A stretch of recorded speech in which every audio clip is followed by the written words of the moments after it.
Your quick roundup of the most critical news is here. Let's get started. 1. U.S. faces record 18% rise in homelessness in 2024.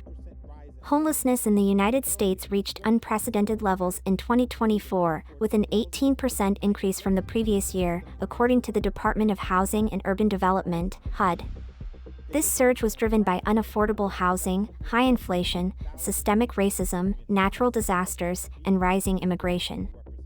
HUD data revealed that over 771,000 individuals experienced homelessness, with Black people comprising 32% of this population.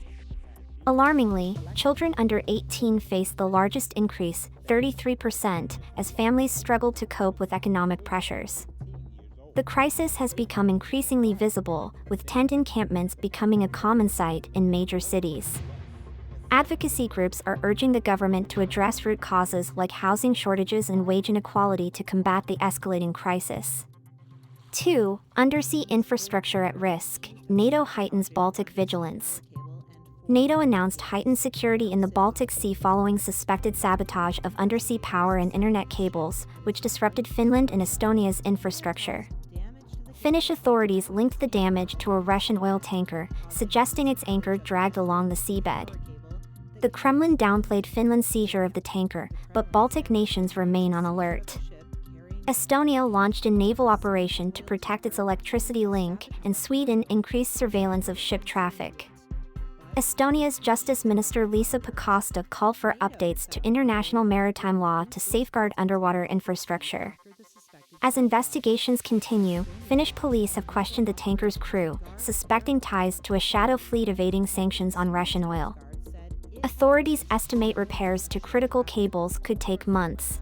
Situation that is now at the Baltic Sea, where the anchors have been dropping several times in a row, and it can't be by accident. We think that it is a good idea to look over also the international law to make these investigations more smoothly.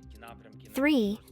Ukrainian President Volodymyr Zelensky reported that North Korean soldiers in Russia's Kursk region were suffering significant losses in battles alongside Russian forces.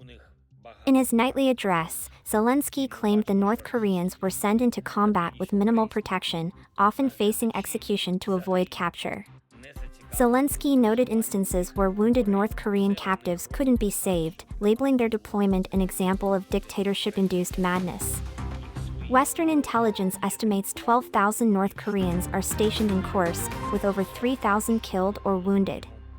Zelensky urged neighboring nations like China to pressure Pyongyang against such deployments, emphasizing the need to prevent further escalation of the conflict. 4. Real Madrid shines at Dubai Globe Soccer Awards. Real Madrid dominated the 2024 Dubai Globe Soccer Awards, with Vinicius Jr. named men's best player. He also won Best Forward of the Year, beating teammate Jude Bellingham and Cristiano Ronaldo. Bellingham took home Best Midfielder and the Maradona Award, while goalkeeper Thibaut Courtois received a career award. Real Madrid was named Men's Club of the Year, and Carlo Ancelotti was honored as Best Coach. Cristiano Ronaldo, representing Al Nassr, won Middle East Player of the Year and a custom award as the all-time top goal scorer. In his speech, Ronaldo vowed to continue competing at the highest level.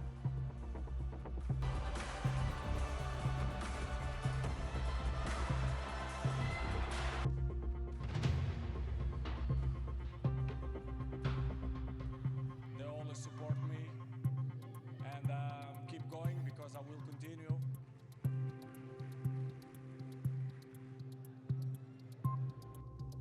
5. Mexico's migration strategy sparks praise and concerns. Mexican Foreign Minister Juan Ramón de la Fuente praised the country's migration strategy, citing a 75% decrease in migrant flows to the U.S. since last year. However, critics and migrants voiced concerns over harsh measures, including family separations and deportations. Activist Luis Garcia Villagran accused authorities of relocating migrants to delay their journeys, often splitting families. Venezuelan migrant Jeannie Alvarado described her fear of deportation after enduring dangerous travel. Brenda Torres, another migrant, lamented the desperation in crowded camps where families have been stranded for months. While the Mexican government defends its policies as effective, calls for humane solutions to address migration's root causes continue to grow.